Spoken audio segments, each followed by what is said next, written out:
श्री सच्चिदानंद सद्गुरु साईनाथ महाराज की जय। सद्गुरु भरद्वाज महाराज की जय। गुरुदेव दत्त।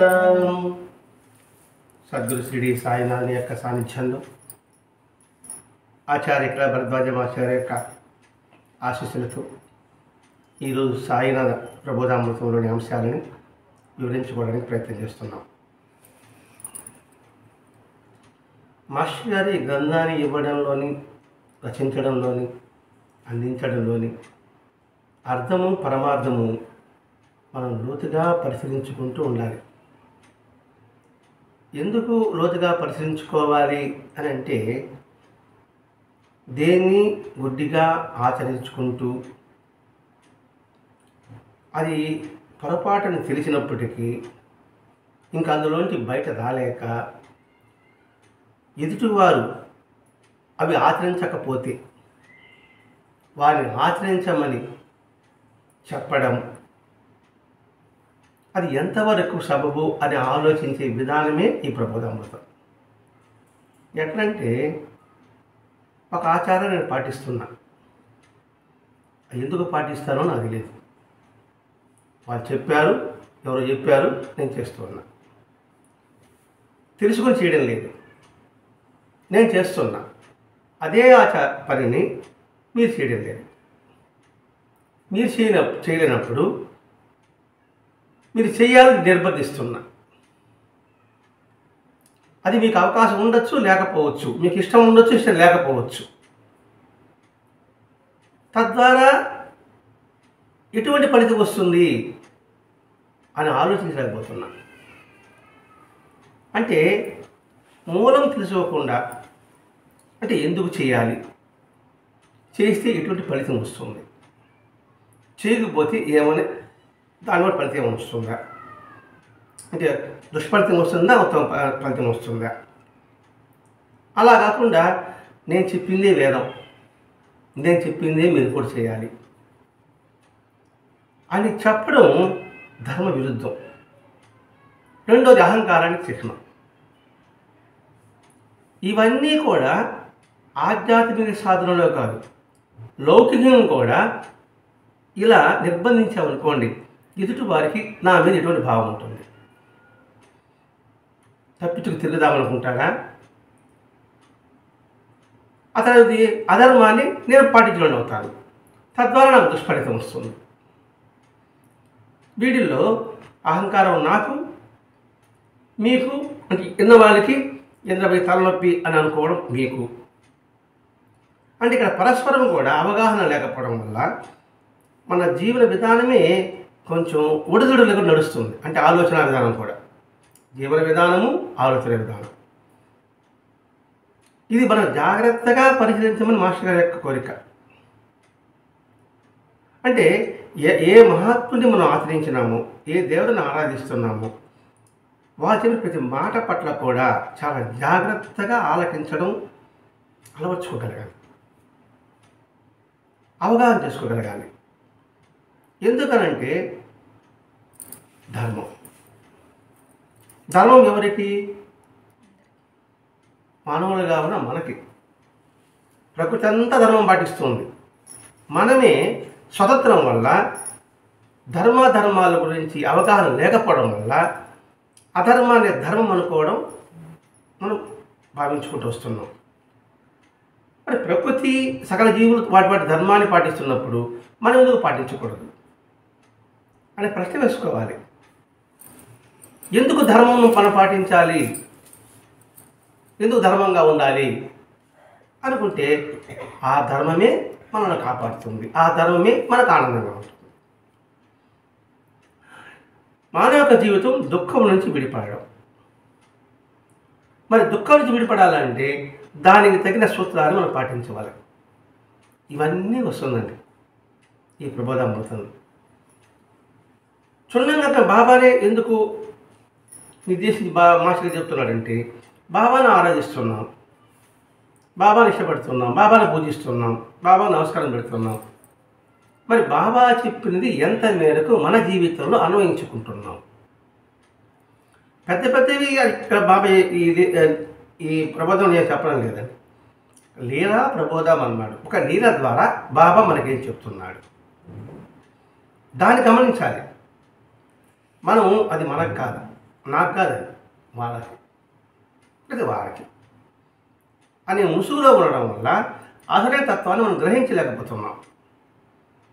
మానవ జన్మ సార్థకత ఏంటి? సత్యాన్ని తెలుసుకోవడం, ధర్మాన్ని ఆచరించడం. సత్యం వద ధర్మం చర. సత్యాన్ని మాట్లాడు, ధర్మంలో చరించు. అది మానవ జీవితం లక్ష్యమే. అది భగవంతుడికి స్వేచ్ఛ ఇచ్చాడు, ఆలోచించుకునే విధానం ఇచ్చాడు. ఆ స్వేచ్ఛను దుర్వినియోగం చేసుకుంటున్నాం. ఆ స్వేచ్ఛ సద్వినియోగం చేసుకోవాలంటే ఎలా?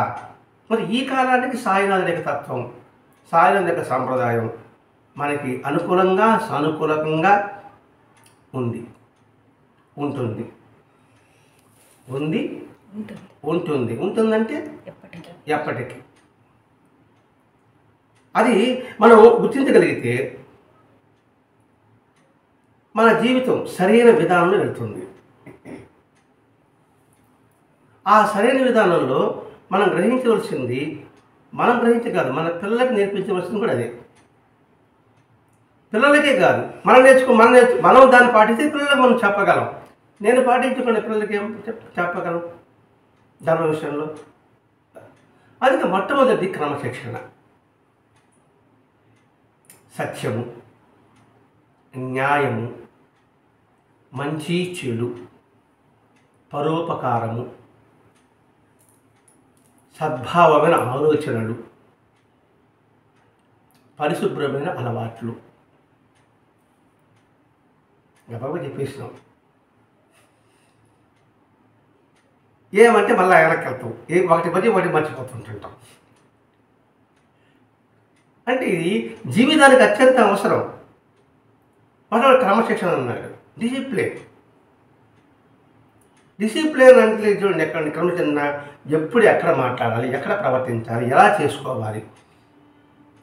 ఒక దగ్గరికి వెళ్ళినప్పుడు ఆ విధానాన్ని, ఆ రూల్స్ అండ్ రెగ్యులేషన్ పాటించడమా, లేదా నా రూల్స్ అండ్ రెగ్యులేషన్ నేను పాటించడమా? అదే ఇక్కడ బాబా చెప్పబోతాడు. ఇక్కడ బాబా ఏం చెప్తున్నాడు? ఇక్కడ బలవంతనాథ్ని, అతను ఏకాదశి ఉపవాసం ఉండడు, అతనికి ఆకలి వేస్తుంది. బాబా ఇక్కడ భోజనం చేశారు అన్నాడు. వంటవాడు ఎగతాళి చేశాడు, ఏదైతే అన్నం కోసం అల్లాడుతున్నాం అనేసి. సరే మళ్ళీ బాబా దగ్గరికి వచ్చాడు, ఎలా తిన్నాము అన్నాడు. ఆరతి దగ్గరకు పోతానన్నాడు. అబద్ధం చెప్పాడు, ఆరతి ఆగుతుందిలే అన్నాడు. ఇక్కడ వంటవాడు ఎందుకు కసురుకున్నాడు? తను ఏకాదశి ఉపవాసం ఉన్నట్టుగా, నువ్వు ఏకాదశి వచ్చి అన్నం కోసం పాపులాడుతున్నట్టుగా. అక్కడ వంటవాడిలో గర్వం ఉంది. నేను పాటిస్తానని చెప్పి మిమ్మల్ని పాటించడం ఏంటి అర్థమైందే లేదు. హారతి జరిగిన తర్వాత పెట్టడం పద్ధతి అని నా భావన. నీ మనసా? హారతి జరిగిన తర్వాత భోజనం పెడితే పద్ధతి కదా. ఇది నేను అన్నం అతిక్రమిస్తే ఇంకోసారి కూడా అలాగే జరుగుతుందేమో అని వంటవాడు అనుకున్నాడేమో. వంటవాడు అభిప్రాయం అక్కడ చెప్పింది ఎవడు? వంటవాడు బాబా. మరి బాబా చెప్పిన తర్వాత ఇంక నియమ నిబంధనలు ఏముంది? బాబా తిందామని చెప్పి పంపించాడు. నేను బాబా చెప్పిన అక్కడికి ఇంకా అన్నం కోసం అల్లాడుతుందా అన్నాడు. ఆరుతైనా పెట్టాలని చెప్పలే. వంటవాడు ఆరుతైనా కొంచెం అన్నం పెడతానని చెప్పలే. ఆడే మనం తింటాం. ఏకాదశి కూడా ఎందుకు అన్నం కోసం దేవుడు ఇస్తాడం అన్నాడు. వంటవాడి మీద తప్పు చెప్పకుండా బాబా ఆరుతైనా తింటాలే బాబా అన్నాడు. బాబాకి తెలియదు ఏముంది ఇక్కడ? కానీ బాబా చెప్పాడు తెలిసిరాదు అన్నాడు. అప్పుడు వంటవాడు తల కుట్టుకొని అన్నం పెట్టాడు. అంటే అక్కడ ఎవరి మాట స్వీకరించాలి? సద్గురువు మాట స్వీకరించాలి. అతను ఉపవాసం అలవాటు లేదు, అతనికి బలమైన ఉపవాసం తినే అలవాటు లేదు, ఉపవాసం ఉండడు. మరి నేనున్నానని చెప్పేసి నువ్వు కూడా ఉపవాసం ఉండమని చెప్పడం ఎంతవరకు బాబు? రెండవది ఉల్లి ఉల్లి అంటే ఎర్రగడ్డలు. ఎర్రగడ్డలు వంటలో పోస్తే అత్తగా దాదాకేల్కరు సాయి మౌనంగా మరణించాడు. వాళ్ళెవరో ఉల్లిగడ్డలు వేసుకున్నారు అనుకోండి, నేను తినకపోతే వాళ్ళు ఉల్లి తినాలని నేను గేలు చేయడం ఏమిటి? ఎందుకు ఉల్లి తింటాను, ఎర్రగడ్డ తింటాను నేనే అనడం ఏమిటి? దాని బాబా ఏం చేశాడు? అది వాళ్ళ ఆరోగ్యానికి మంచిది. అసలు ఉల్లి ఎందుకు తినకూడదు, ఎందుకు తెల్లగడ్డ తినకూడదు, ఎందుకు ఎర్రగడ్డ తినకూడదు అది చెప్పారు. వాళ్ళు తినకూడదు అన్నారు, వాళ్ళు తినకూడదు. నువ్వు తింటాడా అక్క నువ్వు పనికి రాలేదు, వాళ్ళు చెప్పారు కదా వాళ్ళు తినొద్దని. ఎందుకు ఉల్లిగడ్డ తినకూడదు అని చెప్పండి, వాడు చెప్తాడు మా గురువు గారు చెప్పాడు తినబాకండి. అలాగే మాంసాహారం తినకూడదు, అది హింస. ఎందుకు హింస? అది బాగాలేదు చెప్పాడు అంతే. అర్థమైందని భావిస్తున్నాను. ఇక్కడ ఆ జీవహింస అంటే ఏంటి అని అడుగున్నా, వాళ్ళు చెప్పాలా వీడియోలు లేదు. ఇక్కడ మనం బాగా గుర్తించాలి, ఇక్కడ మాంసాహారం తినడమా మానడమా ఉద్దేశం కాదు, శాకాహారం తీసుకోవాలమా అని ఉద్దేశం కాదు. ఆర్షధర్మం ఏం చెప్పింది అది మనం గుర్తుపెట్టుకోవాలి. ఇక్కడ ఆర్షధర్మం అర్థం చేసుకొని ఎవరికి వారు ఆచరించవచ్చు, ఎందుకు చెప్పారా తెలుసుకుని ఆచరించవచ్చు. ఒకే సాంప్రదాయము కొన్ని విరుద్ధంగా కనబడుతుంది. ఒకరికేమో అట్ట అనిపిస్తుంది, ఒకరికి ఇట్ట అనిపిస్తుంది. బాగా వేడి చేసింది మజ్జిగ తాగమంటారు, మామూలప్పుడు మజ్జిగ వద్దంటారు. అప్పుడు డాక్టర్ చెప్పినట్టు ఏదేమో డాక్టర్ నీకేమో మజ్జిగ తాగమని, నీకేమో మజ్జిగ వద్దిగా. ఏం డాక్టర్ గారు అంటే సరే పరిస్థితులను బట్టి వైద్యం చెప్తారు. ధర్మం కూడా అదే. అలా కాకుండా నాకేదో పెద్దగా తెలిసిన ఉద్దేశంతో నేను ఇతరులు చెప్పడం ఏంటి? అసలు అలా చేయమని ఇతరులకు నిర్బంధించే హక్కు మనకుందా అది మనం ఆలోచించాలి. మనం ఇవన్నీ అలవాటు చేస్తుంటామండి. బయట అంత ముఖ్యంగా దేవాలయాల్లో రెగ్యులర్గా నేను గుడికి అనుకోండి, నాకే పెద్ద తెలిసిన భావన ఉంటుంది. దాంతో రిషిని బట్టి ఇలా చేయి అంటాను. అటువంటివి మనము ఆచరించకూడదు. అలా చేస్తే ఎదుటి వాడి మనసు గాయపడుతుందా గాయపడదా అనేది లీలా ప్రబోధం అంటే ఉద్దేశం అంటే ఏదో కథలు కాదండి. ఆ లీల ద్వారా నువ్వు ఏం తెలుసుకుంటున్నావు, నిద్రపోతున్న నీ మనసుని ఏ విధంగా నువ్వు తట్టి లేపుతున్నావు. దానివల్ల ఏమవుతుంది? గర్వం ఆధారం అవుతుంది. గర్వం అయితే ఏమవుతుంది? గర్వం అంటే మదం అనుకుందాం. ఆ మదం పట్టిన పరిస్థితి ఏమంటే ఎలా ఉంటాడు? ఏదో గాడి కన్నా ఏనుగుగా పడతాడు. గుర్తులు అదే వస్తుంది కదండి. మరి హీనజన్మకు రావడానికి ఎందుకు నువ్వు ఆ విధంగా నువ్వు ప్రవర్తించడం? కాబట్టి ఇంకోటి, సాటి వారిపై ప్రేమ లేకపోవడానికి కూడా అది గుర్తే. అందరి పట్ల ఇప్పుడు ఆధ్యాత్మిక తత్వం మాట్లాడుకుంటున్నాం.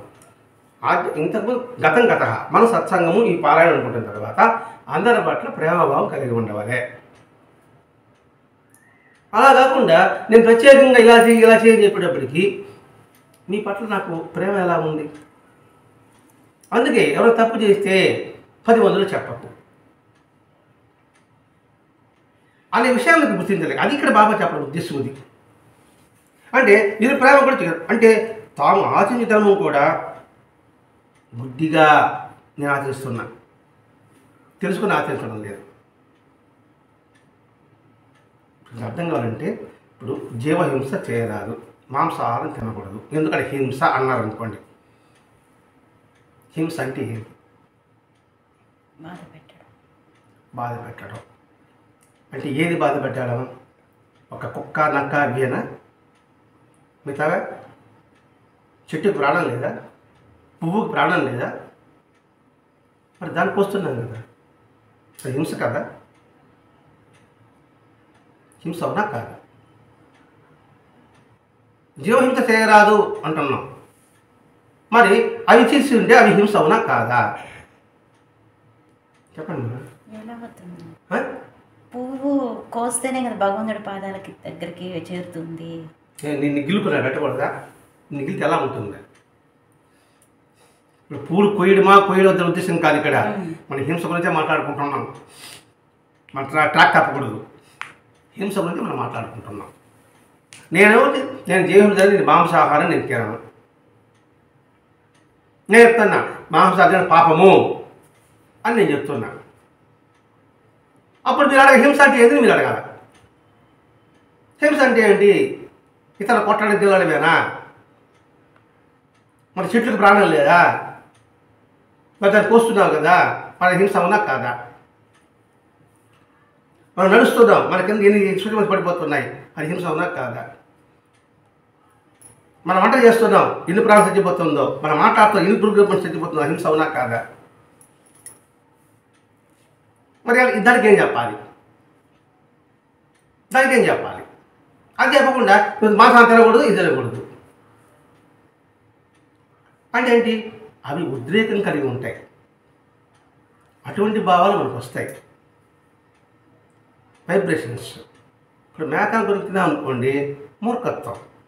ఆ మూర్ఖత్వం ఆ భావాలు నీళ్ళకి వస్తాయి. అందుకని తినకూడదు అని చెప్పారనుకోండి, అర్థం ఉంటుంది. అది చెప్పకుండా అది పాపం. ఎందుకు పాపం? మరి కాయగూర పాపం కాదా? ఇవన్నీ అలా గుడ్డిగానే ఆచరిస్తున్నా. ఆచరిన తర్వాత మీరు ఆచరించలేకపోతే నా కోపం వస్తుంది. నేను తెలుసుకొని ఆచరించడంలే. మీరు నన్ను అడిగారు ప్రశ్న, నేను చెప్పలేకపోయినా. నేను చేస్తాను నేను ఇతర భాషను ఆడతాను. నా కోపం అంతా మీ మీద కోపం అంతా మీ మీద వెళ్ళగలుగుతాను. తద్వారా ఏం జరుగుతుంది?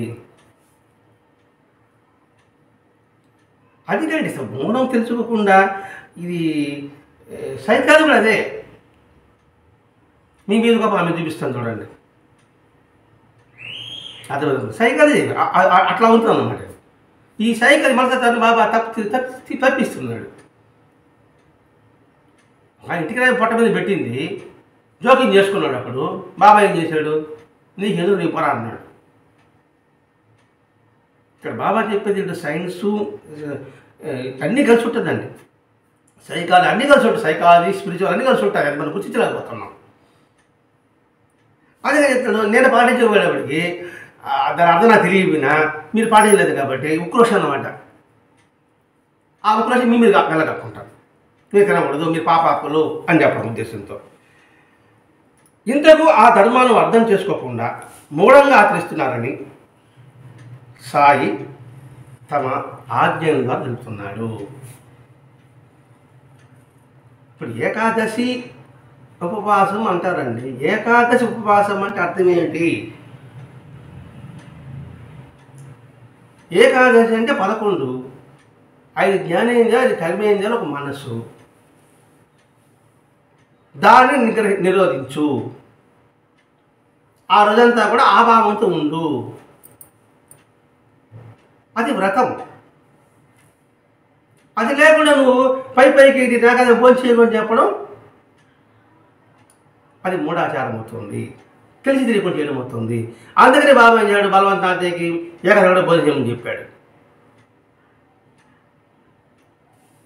కానీ పక్కనాడు అబ్బా ఏకాదశి కదా నేను భోజనం పెట్టను అన్నాడు. అదే తమ ఆజ్ఞగా తెలుపుతున్నాడు. ఇప్పుడు కుషాబాబు చేత, దాసగం చేత బాబా ఉల్లిగడ్డ తినిపించాడు కదండి. అప్పుడు బాబా ఏమంటాడు? ఉల్లి అది అందుకు మేలు చేస్తుందిరా అని అన్నాడు. మరి ఉల్లి మేలు చేసిన కొన్ని ఎన్ని ఉన్నాయి? ఎండాకాలం ఎర్రగడ్డలు తింటే ఆరోగ్యానికి మంచిది అని అంటారు. తినకపోతే ఏం చేస్తారు? దాన్ని మాత్రం భరిస్తారు. మన శరీరానికి అది అవసరం తీసుకో అవసరం ఉందా లేదా? ఉల్లి తింటే ఉద్రేకం వస్తుంది, అందువల్ల తినకూడదు. ఎవరికి? సాధకులకి. మన సాధకులమా? నేను అనుకుంటే సాధకుడు అనేసి ప్రసాదం అనుకుంటా. పోనీ తినకుండా ఉన్న తర్వాత నేను తినడం లేదు, నాకు ఉద్రేకం రాకుండా ఉందా? కోపం చేసుకోకుండా ఉండగలుగుతున్నానా? నేను ఉల్లి వాడను, ఎర్రగడ్డలు వాడను, తెల్లగడ్డలు వాడను అని బ్రహ్మాండం చెప్పుకుంటా. నేను అంత ఉల్లి అంటే ఉద్రేకం వస్తుందండి, అంతా నేను మానేసాను, మీరు మానేయండి, మీరు పాప చెప్పుకుంటా అంట. నాకు కోపం, మీరు తినలేదంటే నా పాపం వస్తుంది. ఇక్కడ ఇతర దేవుడు ఎరుగు, నేను చెప్పిన మాట వెళ్ళదు, వీళ్ళ తిట్టనే ఉంటారు అంటాను నేను కోపం వల్ల. నాకు ఉద్రేకం కదా. పోనీ విశ్వామిత్రుడు అంత సహకారం ఉన్నప్పటికీ మరి ఊర్వశి ఎందుకు పడ్డాడు? శాకాహారమే కదా. మరి కృష్ణుడు ఏం చెప్పాడు? పల్లబడ్డ సాత్విక గుణాలు ఉంటే వాటి మీద నీకు మనసు పోదు. దాడిని విడిపోవాలే కానీ మనం బలవంతంగా విడబడితే కాయని బలవంతంగా చెట్టు నుంచి పెట్టేసామని ఏమవుతుందా? తినడానికి పనికి రాదు, ఒగురుగా ఉంటుంది, చేదుగా ఉంటుంది, పులుపుగా ఉంటుంది, తీయగా మాత్రం ఉండదు. దానితోటే ఉడిచింది అనుకోండి తీయగా ఉంటుంది. ఇవన్నీ కూడా అదే 100 విడిపోవాలే కానీ మనం బలవంతంగా నిగ్రహించామనుకోండి ఇంకా పుస్తకం పైకి లేస్తుంది. అటువంటి సాంప్రదాయాల్ని నువ్వు గుడ్డిగా పాటించవచ్చు. అనేక సాంప్రదాయాలు ఉన్నాయి, అందరూ చెప్తూ ఉంటారు. వాళ్ళకి జీవన విధానం ఎలా ఉందనే సంగతి మనం ఆలోచించాం. ఇప్పుడు కుషాబాబు తినిపించాడు, దాసగారు తినిపించాడు, కారణం ఏమిటి? వారి శరీరాన్ని బట్టి అవి తినాల్సిన అవసరం ఉంది. అది కాకుండా నేను తినను అంటే B12 చేపలో ఉంటుంది, విటమిన్స్. నేను చేప తినను అంటాను, తిన బాగా చేపలు తయారు నీకు ఇంజక్షన్ చేస్తున్నాడు వాడు, అప్పుడు తీసుకోవాలి కదా.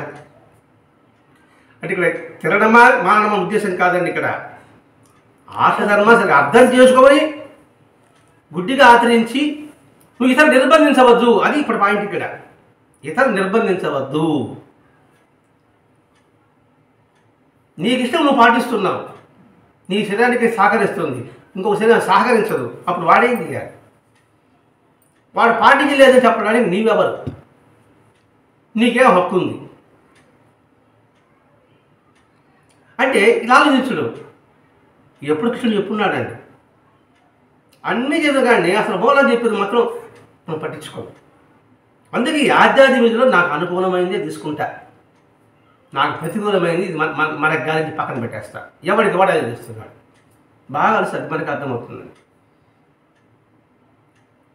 అదేవిధంగా మనకు తెలిసిన ధర్మాన్ని సాటివారితో ప్రేమతో వివరించవచ్చు, సాటివారితో ప్రేమతో వివరించవచ్చు.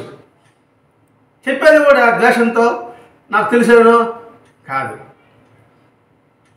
ప్రేమతో వివరించు. కానీ దాన్ని ఆచరించకపోవడం వారి వంతు. ఇది భర్త కూడా చెప్తానన్నమాట. విద్వాంసులు అంటే తెలిసిన వారికి సుభాషితాలు ఉన్నాయి కదండి, సుభాషితాలు విద్వాంసులు చెప్పారనుకోండి వాడు వినడు. ఎందుకని? నాకు పేరు వస్తుంది. ఇప్పుడు మీరు మంచి మాటలు చెప్పారనుకోండి, నేను మా చదువుకున్నవాడిని తెలుసుకున్నవాడిని మీరు చెప్తానే ఒప్పుకున్నాను అనుకోండి, వీడే ఒప్పుకున్నాడే వాడెంత గొప్పరా, అప్పుడు వీడి దండగా వాడికి పేరు వస్తుంది. అవునా కదా? వాడి పేరు నాకు ఇష్టంగా, అందుకు నేను విన్నాను. అది ఎవరికైనా అధికారులకు రాజులకో చెప్పేవారనుకోండి సుభాషితాలు, నువ్వేం నాకు చెప్పేది, నాకు తెలీదా అంటాడు రాజులు అధికారులు ఉండేవాళ్ళు. ఇంకా పామరులు అజ్ఞానులు అది చెప్పినా మనకు అర్థం కాదు. సుభాషితాలు ఇప్పుడు లేదు ప్రభా చెప్తున్నాడు, మనకేమైనా అర్థమవుతుందా? అది రెండు కదా నాకు అంత గండిపుస్తకం తెలియదు అంటాడు ఇంకొకడు. అందుకని ఆయన వాడిపోయినాడు పాపం భర్త. నేను చూసి చెప్పిన శుభాశాస్త్రాలు నాతో అంతరించబోతుందేమో అని వాపోయాడట. తర్వాత ఆయన అంటాడు, నేను చెప్పని చెప్పేస్తున్నా, వినడము వినకపోవడం మన ఇష్టం అని భర్తగారి శుభాషితాలు చెప్పారట కదా. అందుకే వచనము అంటే మాట, ప్రవచనము ఆ మాటని ఎదుటివాడికి అర్థమయ్యే రీతిలో ఉదాహరణలతో హఠాత్తుగా చెప్పేదే ప్రవచనం. అది సుభాషితాలు, అది నీతి కథలు వచ్చినాయి. మిత్ర లాభం మిత్ర భేదం వచ్చింది. అందుకే ధర్మంగా ఉండు వచనం, ప్రవచనం. ధర్మంగా ఎందుకు ఉండాలి? ఆవు పులి కథ, అలాగే నక్క కాకి కథ, వడకథ, అది ప్రవచనం. అందుకని మాస్టర్ గారి ప్రవచనాలు బుక్, మాస్టర్ గారి ఉపన్యాసాలు కాదు. ఇంతటి అర్థం మనకి బాబా చెప్తున్నాడు. ప్రేమతో చెప్పు, వాళ్ళు ఆచరించడం ఆచరించకపోవడం వారి వంతు. దీనికి అంతటికి మూలం ఎక్కడుంది? బాబా చెప్పాడా? మాస్టర్ గారు చెప్పారా? దీనికి ప్రమాణం భగవద్గీత. భగవద్గీతలో చెప్తాడు, ఇదే చెప్పి సదా కురు అని శ్లోకం. ఆ శ్లోకం మనకు అర్థం కాదు కాబట్టి, నోరు జరగదు కాబట్టి మనం అర్థం చెప్పుకుంటాం. నీకు ఏది ఇష్టమైతే అదే చెయ్యి అర్జున అంటాడు. నేను ఇంత భగవద్గీత చెప్పి, 7 శ్లోకాలు చెప్పి, నీకేది ఇష్టమో అదే చేయమన్నాడు. నేను చేయని చెప్పచ్చు శ్రీకృష్ణ భగవానుడు అర్జునుడికి. ఇది మనం అలవర్చుకోవాల్సింది. అందుకే బాబా ఈ ఆధ్యాత్మిక విషయంలో అంతా మనకు తెలుసని భావన విననాడు అని చెప్పడమే ఈ ప్రబోధాంశం యొక్క ముఖ్య ఉద్దేశం కూడా అదే. అంటే ఇప్పుడు ఒక తాగుడు వచ్చాడు, బాబాయ్ చెప్పాడు, మానమని చెప్పాడు, తర్వాత ఏం చెప్పాడు, ఒకటి హెచ్చరించాడు, అతను నీ కర్మకు విడుస్తారన్నాడు. అంతేగాని అతన్ని ద్వేషించలే, అతను నిందించలే, అతను రావద్దని చెప్పలే. ఇప్పుడు నేను అనుకోండి, మీరు పొరపాటు చేశారనుకోండి, 4 సార్లు చెప్తాను, వినకపోతే మనం ఇంత మాట్లాడను. నేను మీరు కాదు, నేను మాట్లాడేది ఇంతసేపు వెళ్ళలేదు, వాటికి నేను మాట్లాడేదే అని దూరం వెళ్ళిపోతా. అంటే ఏంటి? నాకు అంతా తెలిసిన ఒక గర్వం ఒకటి, నేను చెప్పినా వెళ్ళలేదని అహంకారం ఒకటి. ఇప్పుడు బాబా ఏం చెప్పాడు? నీ కర్మ విడిచిపెట్టేస్తా అన్నాడు. అంతేగాని ఆ వ్యక్తిని దగ్గరికి రానియకుండా చేశాడా? దగ్గరికి రానిచ్చాడు. నిందించాడా? లేదు. ఒకటే హెచ్చరించు, వాడి కర్మ వాడు అంతే, వాళ్ళు మామూలుగానే ఉండు అని ఇప్పుడు నేను నేర్చుకోవాలి. అంటే ఇది ఒక్కటండి, ప్రబోధం అంతా కూడా మన సంస్కరించడం కోసమే. ఈ కథగా చదువుకున్నటువంటి కథలే. తద్వారా నువ్వు ఏం గ్రహించావు? నీ కర్మను విడిచిపెడతా అన్నాడు బాబా. అంటే ఏంటి? మన కర్మకు మనిషి విడిచిపెడతాడు అంటే మన కర్మలను జోక్యం చేసుకోడు. ఆయన మాట వింటే మన కర్మలను జోక్యం చేసుకుంటాడు. ఇంతటి అర్థం ఉంటుందండి. మన కర్మలో జోక్యం చేసుకుంటే ఆ కర్మను తగ్గించవచ్చు, ఆ కర్మను పోస్ట్పోన్ చేయవచ్చు, ఆ కర్మను రద్దు చేయవచ్చు. అది మన యొక్క భావాలను బట్టి, మన యొక్క చేతలను బట్టి ఉంటుంది. నీ కర్మను విడిచిపెడతాను అంటే దానికి అర్థం ఎందుకు చెప్పాడు? విడిచిపెట్టేస్తాను మాట కానీ ఆయన పట్టుకుంటే మనం సేఫ్గా ఉండగలం అనేది గ్రహించగలిగామనుకోండి, ఆయన చెప్పిన మాట వింటాం. ఎంత కష్టమైనా నష్టమైనా కూడా సరే. ఇప్పుడు ఆ ఒక్క సూచన ఉంది. అందుకని ఈ ధర్మ సూక్ష్మం ఎరుగని భక్తులు ఏంటి బాబా నాకు చెప్పాడే కానీ వాళ్ళకి చెప్పలేదే, నాకే రీతికి చెప్తా ఉంటాడు, అతను నాకు చెప్పడు. అనుకుంటాడు నా బోటిగాడు. ఇది ధర్మ సూక్ష్మం ఎరగని. నాకెందుకు చెప్పాడు, వాళ్ళెందుకు చెప్పలేదు? వాడు చెప్పిన వివరాలు కాబట్టి వాడికి చెప్పలే. అది బాబాయ్ ఆ ధర్మ సూక్ష్మం ఎరగని భక్తులు అనుకుంటాం కదేనా, ఆ దుర్మార్గుని గురువు నిరసించలేదని వాపోతాడు.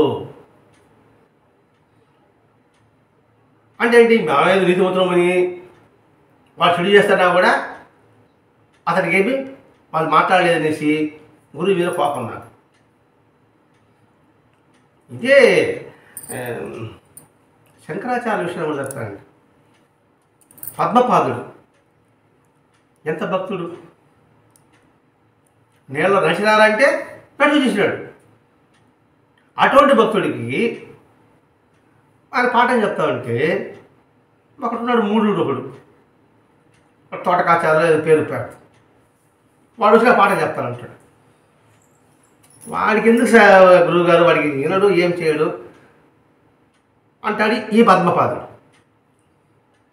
సరే వాడు గుణపాఠం చూపించాలనేసి వస్తానే శ్లోకం చెప్పరా అంటాడు. ఇది 100 శ్లోకాలు చెప్పేస్తాడు తోటకాచార్య. తోట కష్టం ఏదో సతక మనిషి. అంటే గురువుగారు ఎందుకు రమ్మన్నారు అని ఆలోచించారు చూడు. అటువంటి మహాభక్తులు, అందుకే ధర్మసూత్రం ఎరగని భక్తులు అని పదం వాడాడు ఇక్కడ. అంటే గురువుగారు ఏం చెప్తున్నాడో అది విషయం తెలుసుకోకుండా మన సొంత భావాలు, సొంత అభిప్రాయాలు చెప్పడం ఎంతవరకు సబబు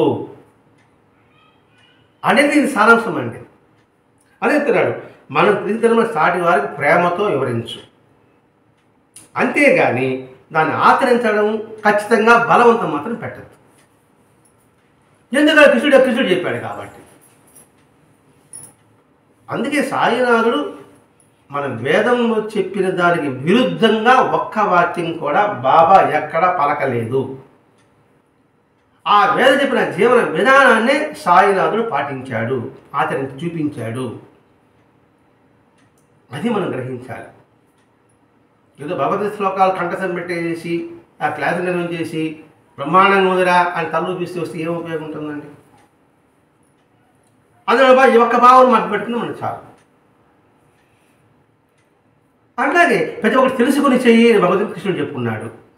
మరి తెలుసుకుని మనం ఎంతమంది చేసుకోగలుగుతున్నాం? సత్సంగ విషయం చెప్పండి. సత్సంగ విషయంలో ఎంత సత్ఫలితం ఉంటుందనే సంగతి ఎంతమంది మనం గ్రహించుకుంటున్నాం, ఎంతమందిని ఆలంబనంగా తీసుకుంటున్నాం. మేము సత్సంగానికి పోతున్నామండి అంటే నేను నా బొట్టుగాడు, నువ్వు పోతున్నావు, ఎంతవరకు నువ్వు గ్రహించావు? అంటే అందరి దగ్గర పోతున్నామని ముద్ర వేసుకోవడం కోసం పోతున్నావా? సత్సంగం చెప్పాలి కాబట్టి సత్సంగం చెప్పాలని పోతున్నావా? ఆ చెప్పేటప్పుడు నువ్వు సరైన విధానాన్ని అనుసరిస్తున్నావా లేదా? అది ఆలోచించుకోవాలి. దానికి మార్గదర్శకం మహాత్ముల యొక్క ఆచరణ, జీవన విధానం.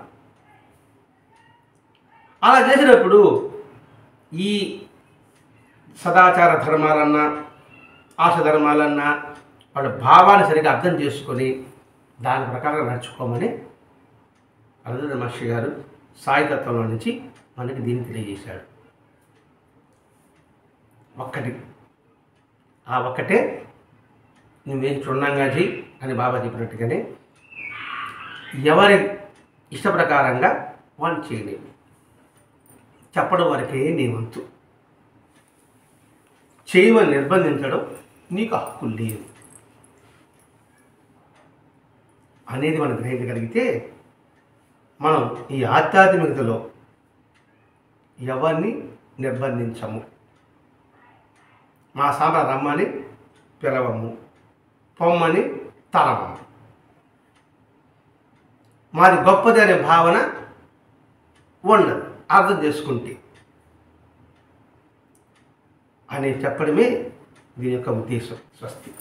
శ్రీ సచిదానంద సద్గురు సాయినాథ్ మహారాజ్ की जय, सद्गुरु भरद्वाज महाराज की जय, गुरुदेव दत्त।